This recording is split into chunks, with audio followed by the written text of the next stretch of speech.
आउज़ बिल्लाहि मिनश शैतानिर रजीम बिस्मिल्लाहिर्रहमानिर्रहीम। शुरू अल्लाह के नाम से जो बड़ा मेहरबान निहायत रहम करने वाला है। लाखों करोड़ों दरूदो सलाम हो कमली वाले आका मोहम्मद मुस्तफ़ा सल्लल्लाहु अलैहि वसल्लम पर, जो ख़ातमुन नबिय्यीन हैं, जो ख़ातमुल मुरसलीन हैं, कि जिनके बाद ना कोई नबी है ना कोई रसूल है। लाखों करोड़ों दरूदो सलाम हो आले बैत पर। अस्सलामु अलैकुम। मेरा नाम है मोमिना मेहरबान और आप देख रहे हैं मेरा यूट्यूब चैनल पीरे कामिल। आज वीडियो लेकर मैं आपकी खिदमत में हाजिर हुई हूँ। वो दो लफ्ज़ के हवाले से तकदीर बदलने वाले ऐसे कलिमात हैं, अगर आप पढ़ते हैं तो अल्लाह ताला आपके नसीब में हर वो चीज़ लिख देते हैं जो आप अल्लाह से तलब करते हैं। इंशाअल्लाह ताला मैं आपसे वो कलिमात जिक्र करूंगी। इसकी मुकम्मल रिवायात के साथ वीडियो को गौर और तवज्जो से एंड तक जरूर सुनिएगा ताकि आप मुकम्मल तौर पर मुस्तफ़ीद हों। उससे पहले मैं गुजारिश करना चाहूँगी कि अगर आप मेरे चैनल पर नए हैं या मुझे पहली मरतबा सुन रहे हैं तो मेरे चैनल को सब्सक्राइब ज़रूर कर दें। मज़ीद अपडेट्स हासिल करना चाहते हैं तो सब्सक्राइब के बटन के साथ जो नोटिफिकेशन का बटन है उसको भी ज़रूर प्रेस करें ताकि मेरी हर नई वीडियो आपके पास नोटिफिकेशन की सूरत में पहुँचती रहे। अल्लाह ताला सूरह कहफ में फरमाते हैं कि माल और औलाद दुनियावी जिंदगी की एक रौनक है, फ़कत बाकियात और सालिहात वो नेक अमाल हैं जो हमेशा रहने वाले हैं, जो तुम्हारे रब के नज़दीक सवाब के एतबार से भी बदरजाए बेहतर हैं और उम्मीद के एतबार से भी बेहतर हैं, और उनके साथ उम्मीदें कायम की जाएं बखलाफ माल और औलाद के कि उनसे उम्मीदें कायम करना बेकार है। यानी इंसान जो भी अपने बुढ़ापे के लिए, अपनी ज़िंदगी के लिए जमा करता है, माल दौलत, ये तमाम तर चीज़ें अल्लाह ताला ने फरमाया कि ये बाकी रहने वाली नहीं हैं, लेकिन हमारी चाह है, हमारी जो ख्वाहिशात हैं वो इसी के गिर्द घूमती रहती हैं। अगरचे बाकियात सालिहात हमारे हमेशा रहने वाले, हमें उससे सवाब भी मिलता है और अल्लाह ताला की मदद का परवाना भी। यही तस्बीहात जो नबी करीम सल्लल्लाहु अलैहि वसल्लम ने, जिनको बाकियात सालिहात अल्लाह ताला ने, नबी करीम सल्लल्लाहु अलैहि वसल्लम ने जिसको जिक्र फरमाया, इंशाल्लाह वो मैं आपसे जिक्र करूंगी। लहू मकालिदुस समावाति वल अर्द, अल्लाह ताला के वास्ते हैं कुंजियां आसमान और जमीन की। हज़रत उस्मान रजी अल्लाह तआला अन्हो ने इसके हवाले से नबी करीम सल्लल्लाहु अलैहि वसल्लम से जब दरियाफ्त फरमाया कि आसमान और ज़मीन की कुंजियों के बारे में, तो नबी करीम सल्लल्लाहु अलैहि वसल्लम ने उनको ये मुकम्मल तौर पर रिवायत बताई, जो कि इसमें तमाम तर जो चीज़ें हैं वो आपने जिक्र फरमाई, और अल्लाह ताला के अर्श के ख़जाने होने का भी बताया। ये तमाम तर जो रिवायात हैं इसके अंदर अर्शी ख़जाना मौजूद है। नबी करीम सल्लल्लाहु अलैहि वसल्लम ने फरमाया कि उसी की तरफ अच्छे कलीमे पहुँचते हैं और नेक अमल उनको बुलंद फरमाते हैं।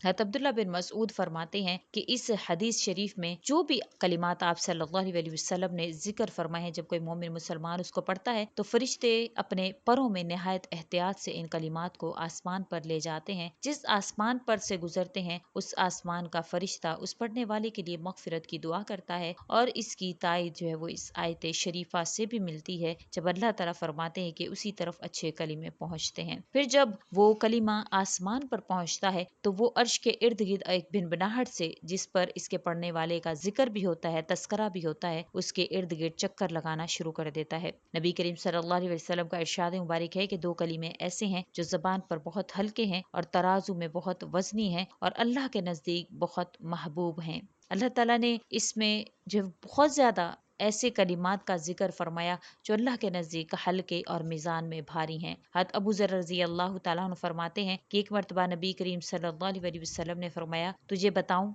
अल्लाह ताला के नज़दीक सबसे ज़्यादा पसंदीदा कलिमा क्या है? मैंने अर्ज़ किया, ज़रूर बताएं। इरशाद फरमाया, सुब्हानल्लाहि व बिहम्दिही सुब्हानल्लाहिल अज़ीम। एक हदीस में ये भी आया है कि अल्लाह ने जिस चीज़ को अपने फरिश्तों के लिए इख्तियार फरमाया वही अफजल तरीन कलिमा भी करार पाया, और ये जो कलिमा है सुब्हानल्लाहि व बिहम्दिही सुब्हानल्लाहिल अज़ीम, ये फरिश्तों का कलिमा है और अल्लाह के नज़दीक महबूब तरीन कलिमा है।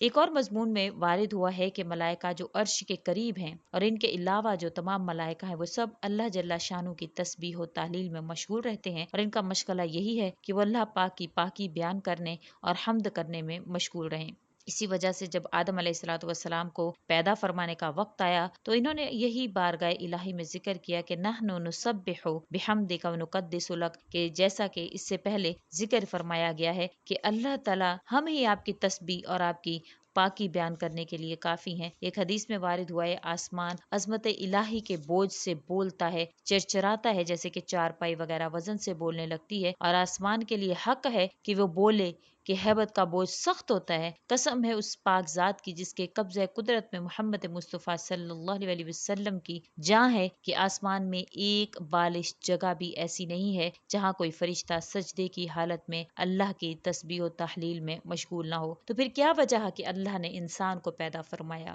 اللہ تعالیٰ نے انسان کو اپنی تسبیح و تحلیل کے لیے پیدا فرمایا، لیکن اس کے ساتھ ساتھ وہ اگر اللہ کی ذات کو پہچان لے تو یہی ہے اللہ تعالیٰ کا اس کے لیے سب سے بڑا امتحان، جس میں اگر کوئی انسان پاس ہو کہ میرا جو دستگیری کرنے والا، میری حاجات کو پورا کرنے والا، مجھ پر رحم کرنے والا، مجھ پر نعمتوں کو پورا کرنے والا، مجھے عطا کرنے والا، میری ہر چیز کو پورا دینے والا صرف اور صرف اللہ کی ذات ہے، جب یہ انسان سمجھ لیتا ہے تو اللہ تعالیٰ اس پر کرم نوازی فرماتے ہیں۔ یہ حدیث مبارکہ جو آپ سے ذکر کی گئی ہے، سبحان اللہ و بحمدہ سبحان اللہ العظیم کے حوالے سے، اگر آپ اس اسم اعظم کو روزانہ 313 مرتبہ، یہ دو لفظ سبحان اللہ و بحمدہ سبحان اللہ العظیم کو، یہ اسم اعظم کو اگر 313 مرتبہ آپ اس اسم اعظم کا وظیفہ پڑھنا اپنی زندگی کا مقصد بنا لیتے ہیں تو اللہ تعالیٰ آپ کو رزق، گھر، پیسہ، مال و دولت، ہر چیز اللہ تعالیٰ آپ کو عطا فرماتے ہیں۔ ایسا ہرگز نہیں ہوتا کہ آپ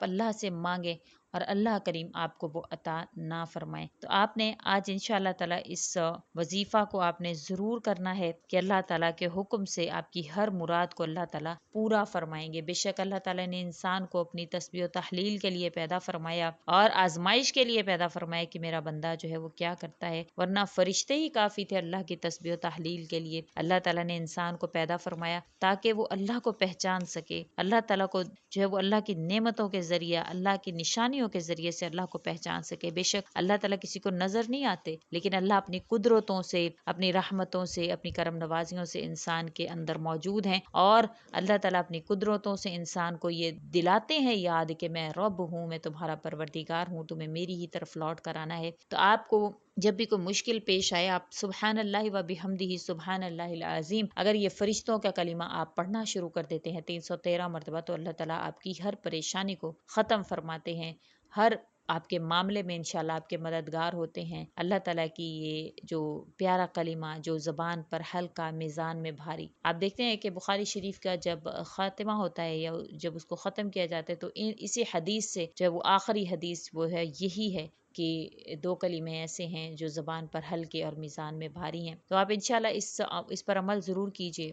اگر آپ اپنے نام کے اعداد کے مطابق وظیفہ حاصل کرنا چاہتے ہیں تو ڈسکرپشن میں ہمارا فیس بک کا لنک موجود ہے، وہاں پر جا کر آپ اپنے نام کے اعداد کے مطابق وظیفہ حاصل کر سکتے ہیں، خواہ دشمن کے حوالے سے ہو، محبت کے حوالے سے ہو، اولاد کے حوالے سے ہو، یا کسی بھی حاجت کے حوالے سے ہو، آپ اپنے نام کا وظیفہ حاصل کریں جو انشاءاللہ فوری طور پر اثر کرے گا۔ ہماری ٹیم 24 آور موجود ہوتی ہے، انشاءاللہ آپ کی رہنمائی کی جائے گی۔ اسی کے ساتھ اجازت چاہوں گی، وآخر الدعوانا ان الحمد للہ رب العالمین۔ اللہ حافظ۔